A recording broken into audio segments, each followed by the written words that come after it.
Hello friends, welcome to my YouTube channel. आज हम इस वीडियो में बात करने वाले हैं सेकंड ग्रेड के लिए जो शिक्षक मनोविज्ञान के जो क्वेश्चन है शिक्षक भर्ती के लिए, यानी सभी जो शिक्षक भर्ती होने वाली है उस एग्ज़ाम के लिए शिक्षा मनोविज्ञान के महत्वपूर्ण क्वेश्चन है। इन क्वेश्चनों का आप लास्ट तक देखना। और जो 30 जुलाई को जो सेकंड ग्रेड का एग्ज़ाम होने वाला है उस एग्ज़ाम के लिए महत्वपूर्ण क्वेश्चन है, इसलिए अपने दोस्तों के साथ शेयर कर लेना। आज का पहला क्वेश्चन है, मानसिक रूप से अस्वस्थ व्यक्ति का लक्षण नहीं है। मानसिक रूप से अस्वस्थ व्यक्ति का इनमें से लक्षण नहीं है। तो ए ऑप्शन है सामयिक अस्थिरता, बे ऑप्शन है अपरिपक्वता, सी ऑप्शन है निर्बल इच्छा शक्ति और द ऑप्शन है संपूर्ण व्यक्तित्व है। तो इसका सही आंसर हो जाएगा संपूर्ण व्यक्तित्व। मानसिक रूप से अस्वस्थ व्यक्ति का लक्षण इसमें संपूर्ण व्यक्तित्व का नहीं है, बाकी तीनों लक्षण हैं मानसिक रूप से अस्वस्थ व्यक्ति की। सांवेगिक अस्थिरता, अपरिपक्वता और निर्बल इच्छा शक्ति है, ये अस्वस्थ व्यक्ति के लक्षण हैं, लेकिन संपूर्ण व्यक्तित्व है ये लक्षण नहीं है। द ऑप्शन सही होगा। अगला है, मानसिक तनाव को कम करने के उपाय क्या है। मानसिक तनाव को कम करने के उपाय क्या है। मानसिक तनाव को कम करने का जो पहला उपाय है वो है औचित्य स्थापन, दूसरा है प्रक्षेपण, 3 नंबर है तादात्म्यीकरण। ये तीनों है वो मानसिक तनाव को कम करने के उपाय हैं, इसलिए सही आंसर हो जाएगा उपरोक्त सभी। द ऑप्शन सही हो जाएगा। अगला, किसके अनुसार अंदर के संघर्ष और दमन व्यवहारिक विकारों के कारण है। किसके अनुसार अंदर के जो संघर्ष और दमन व्यवहारिक विकारों के कारण है। तो ए ऑप्शन है युंग, बी ऑप्शन है एडलर और सी ऑप्शन है फ्राइड और द ऑप्शन है जेनेट। तो इसका सही आंसर हो जाएगा फ्राइड। सी ऑप्शन सही होगा कि फ्राइड ने कहा कि अंदर के संघर्ष और दमन व्यवहारिक विकारों के कारण है, तो ये फ्राइड ने कहा था। सी ऑप्शन सही होगा। अगला है, किसके कारण शक्ति की कमी व्यवहारिक विकार का कारण है। किसके कारण शक्ति की कमी व्यवहारिक विकार का कारण है। तो ए ऑप्शन है युंग, बी ऑप्शन है फ्राइड, सी ऑप्शन है जेनेट और द ऑप्शन है एडलर। तो इसका सही आंसर है सी ऑप्शन जेनेट। कि जेनेट के अनुसार शक्ति की कमी व्यवहारिक विकार का एक कारण है। जेनेट सी ऑप्शन सही होगा। अगला क्वेश्चन है, मानसिक रोगियों को कितनी श्रेणियों में बांटा गया है। मानसिक जो रोगी है उनको कितनी श्रेणियों में बांटा है। A option 2, B option 3, C option 5 और द ऑप्शन है 7। तो इसका सही आंसर हो जाएगा 2। ए ऑप्शन सही होगा। मानसिक रोगियों को 2 श्रेणियों में बांटा है।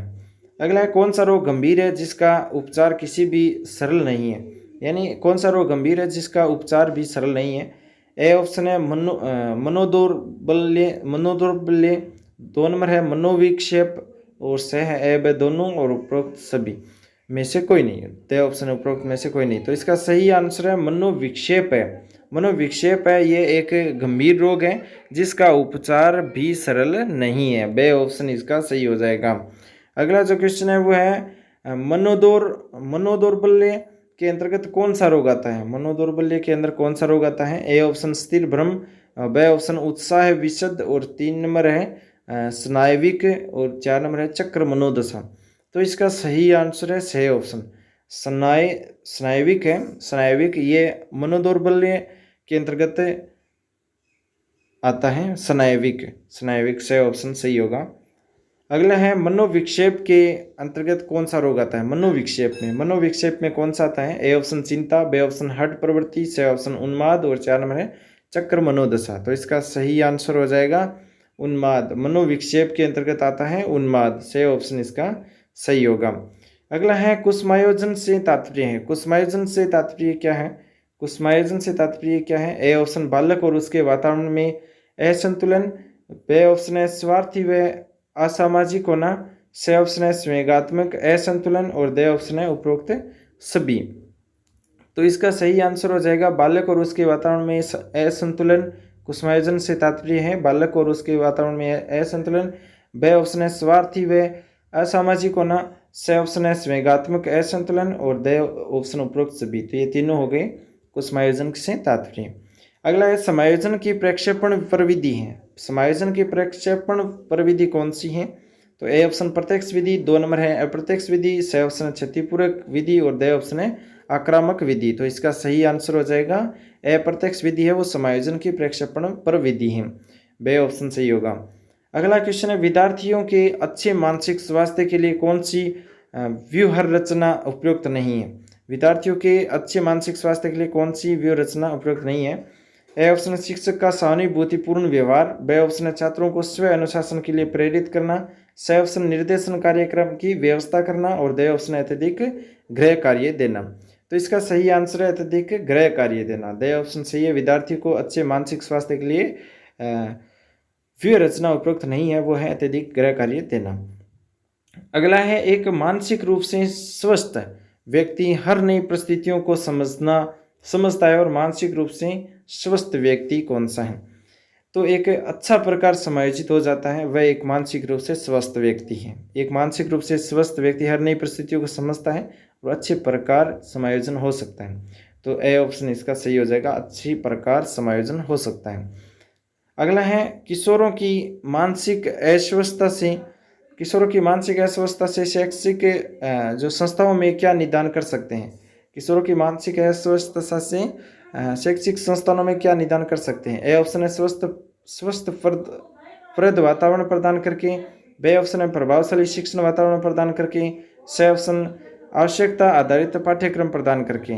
उपरोक्त सभी द ऑप्शन है। तो उपरोक्त सभी द ऑप्शन है वो सही होगा, क्योंकि किशोरों की जो मानसिक अस्वस्थता से शैक्षणिक संस्थानों में है वो एक तो स्वस्थ वातावरण प्रदान करके, प्रभावशाली शिक्षण वातावरण प्रदान करके, आवश्यकता आधारित पाठ्यक्रम प्रदान करके निदान है वो कर सकते हैं। तो द ऑप्शन सही हो जाएगा, उपरोक्त सभी। अगला है अपने मानसिक स्वास्थ्य को ठीक रखने हेतु शिक्षक का क्या दायित्व है। अपने मानसिक स्वास्थ्य को ठीक रखने हेतु शिक्षक का क्या दायित्व है। तो ए ऑप्शन है कक्षाओं में शिक्षण नहीं करें। बी ऑप्शन है शिक्षक व्यवसाय के प्रति निष्ठावान नहीं रहे। सी ऑप्शन है व्यवसाय के प्रति वफादारी। और डी ऑप्शन है सही व्यवहार नहीं करें। तो इसका सही आंसर हो जाएगा व्यवसाय के प्रति वफादारी। अपने मानसिक स्वास्थ्य को ठीक रखने हेतु शिक्षक का दायित्व है कि वह व्यवसाय के प्रति वफादारी करें। सी ऑप्शन इसका सही होगा।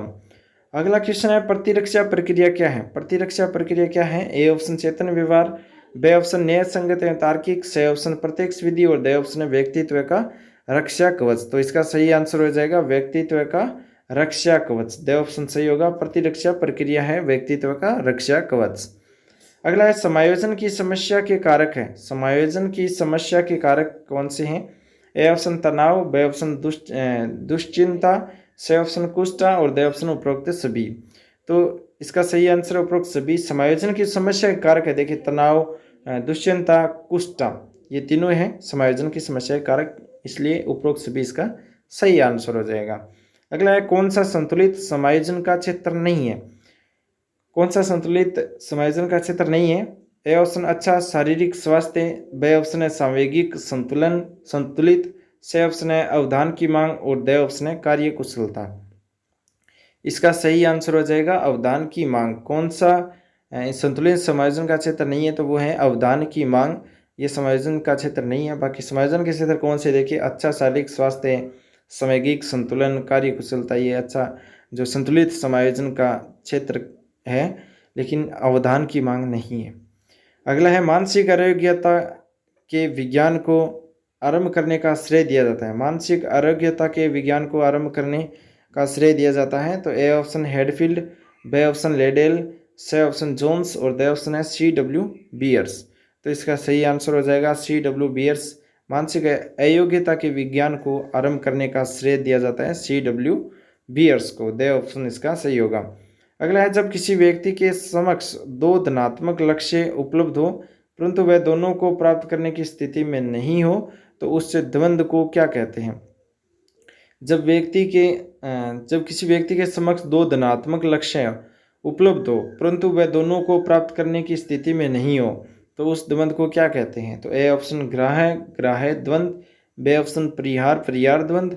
सी ऑप्शन ग्राह्य परिहार द्वंद्व। और डी ऑप्शन है दोहरा ग्राह्य और परिहार द्वंद्व। तो इसका सही आंसर हो जाएगा ग्राह्य द्वंद्व। ए ऑप्शन इसका सही होगा, ग्राह्य द्वंद्व।